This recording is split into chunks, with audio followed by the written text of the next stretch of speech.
One of the things that I'm most affected by in other people's performances, very simple qualities. The ability to listen, which is, in life in general, is a good quality. In performance, it's a surprisingly rare one. It's not as easy as it seems. Daniel Day-Lewis est l'un des acteurs les plus talentueux au monde. Cela fait plus de 8 ans qu'on ne l'avait plus vu dans un film. Il revient aujourd'hui dans Anemone, premier long métrage réalisé par son fils Ronan. L'occasion pour moi de discuter avec lui de cinéma. What makes a great director for you? Oh, gosh. I think maybe from an actor's point of view, which is my point of view, the principal quality, I would say, is the ability to create an environment in which people can risk everything and feel that it's relatively safe to do that. You need to be able to feel free to sometimes go to the point of madness, sometimes to the point of ludicrousy, sometimes to make a complete fool of yourself. On any given day, you don't know what that day is going to demand of you. But if a director creates an environment, and it sounds like a simple thing, but it's not obvious how that's done. It's almost sleight of hand. I think it's a lot to do with the character of that human being and the way in which they relate to the people around them. And it affects the way the director is with his crew, of course, also, and his principal heads of department, camera and, could be greens, could be costume, could be whatever, special effects. The way he relates to those people directly affects the work that's done in front of the camera, because it creates a unified sense of the pursuit of a common goal. Well, then, what makes a great actor?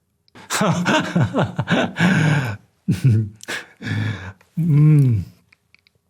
I think it's so subjective. Every year there's this interminable period of horse races where people go up for and get awards or don't get them and so on. It goes on and on and on. And it's as if we're like in an Olympic sport or something, but it's not a sport. It's not, no one knows, you can't say he crossed the line first or he scored more points or he jumped higher or he jumped further. It's entirely subjective. It's a matter of taste more than anything else. Do you like that person's face? Do you like the energy that comes off them? One of the things that I'm most affected by in other people's performances, very simple qualities.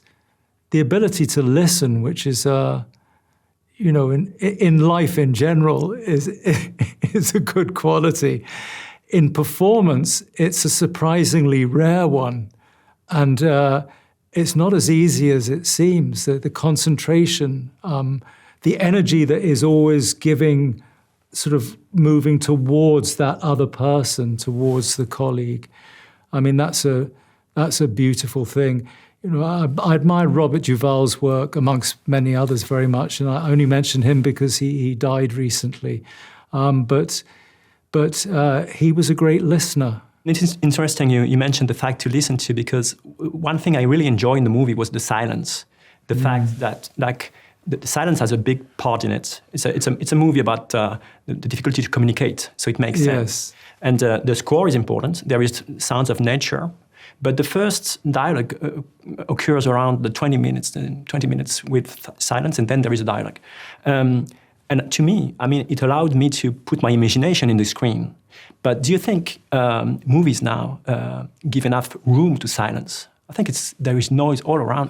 I completely agree. And I think, look, we can only hope that people respond positively as you did to our film. And I think if people don't, it may partly be due to the fact that they're not prepared to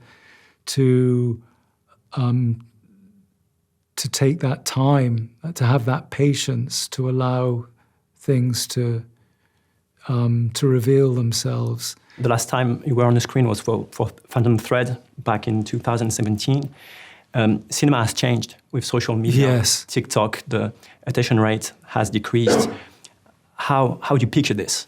I feel like I'm getting old. I mean, it's true that because I pay attention to what's going on over the years. I've kind of kept in touch, I suppose.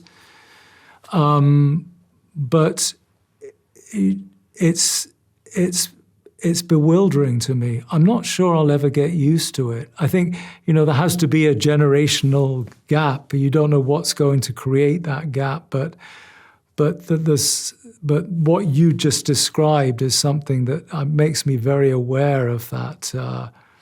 I don't entirely feel part of that. I don't know how. And I look at the young actors. Paul Mescal, Josh O'Connor, and Jesse Plemons, all these sort of fine young actors, wonderful actresses as well, working at the moment, and I see them trying to navigate that stuff, and I honestly don't know how they do it. I mean, I don't think if I'd had to start out now, I wouldn't have the temperament for it. I think I'd have to go into a different line of work.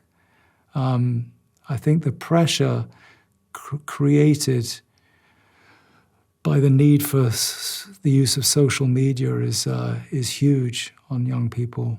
It's the debut of your son, Ronan, who's 27 years old. Yes. I was wondering, since you are an experienced actor, you're his father, how did you manage to let him run the whole thing and help him a little as a father? Yeah, that's a real question. I mean, in the years that it took us to finish the script, it took us maybe 3 years perhaps. At the back of my mind was always the thought that we mightn't end up getting a chance to make that film, but I just had that pure desire to work with Ronan on something. Since he was a young child, we've made things together of different kinds, and it was really in the continuation of that, especially because I decided to stop working as an actor, at least for a while. It left me with some sadness at the thought that he would work as a director and we wouldn't have that time together. So you can never know. Just to take Ronan out of the story, other directors that I've met over the years, and I've had not uniformly wonderful experiences, but for the most part, the vast majority of experiences I've had with directors, the working relationships have been really wonderful things. But you never know. You could spend months with a person and not know what's going to happen when you're suddenly surrounded by the stress of the schedule and the paraphernalia of filmmaking with the cables and the trucks and the money sort of just disappearing as fast as you can count it. So you just don't know. And to my astonishment, I suppose I watched him so carefully over the years, and he's a very self-possessed young man, Ronan, with great determination and with a wonderfully unique aesthetic sensibility. And sorry, it's a very long answer to your question. Okay. But, from the first day, there was no anxiety whatsoever. It was very clear to me that this was going to be his work, that he was able to do this work. And perhaps the most interesting thing is that, as a painter, of course, he's a painter, yeah. Yeah, that's a solitary pursuit. So in collaboration with a large group of people, how does that work? But it worked beautifully.